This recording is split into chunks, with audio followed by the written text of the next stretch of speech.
Assalamualaikum and good morning. I'm Teacher Alia. Today, we want to pray Solat Dhuha step by step. Please pay attention and follow me. Okay? Let's start. What is Solat Dhuha? Do you know? The morning prayer between Fajr and Dhuhr is called Solat Dhuha. That is about 20 to 30 minutes after sunrise. Dhuha prayers can be performed for 2, 4, 6 or 8 raka'ah with every 2 raka'ah 1 salam.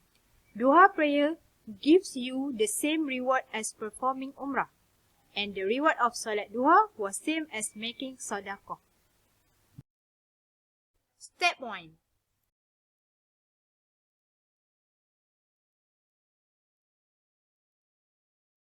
Start with wudu. First, say Bismillah. Bismillahirrahmanirrahim. Second, wash your hand 3 times. Rinse your mouth for 3 times. Then, wash your face 3 times and niyah. Nawaitu wudu'a lillahi ta'ala. Sahaja aku mengambil wudu kerana Allah Ta'ala. Wash your hands up to the elbows 3 times. Next, wipe your heads for 3 times. Wash your ears 3 times. Wash your feet 3 times.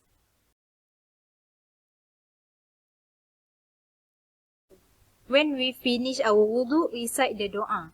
Bismillahirrahmanirrahim.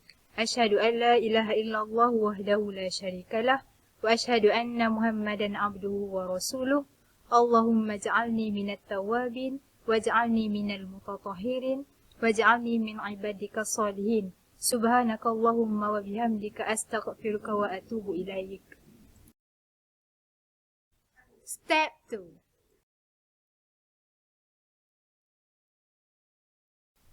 Solat Dhuha niyah. Let's recite together.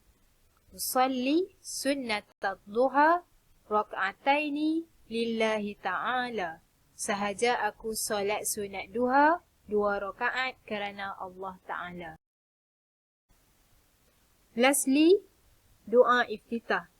Allahu akbar kabira walhamdulillahi kathira wa subhanallahi bukratan wa asila.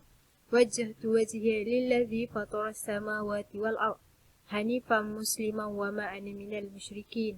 Inna salati wa nusuki wa mahyaya wa mamati lillahi rabbil alamin. La syarika lahu wa bidzalika umirtu wa ana minal muslimin.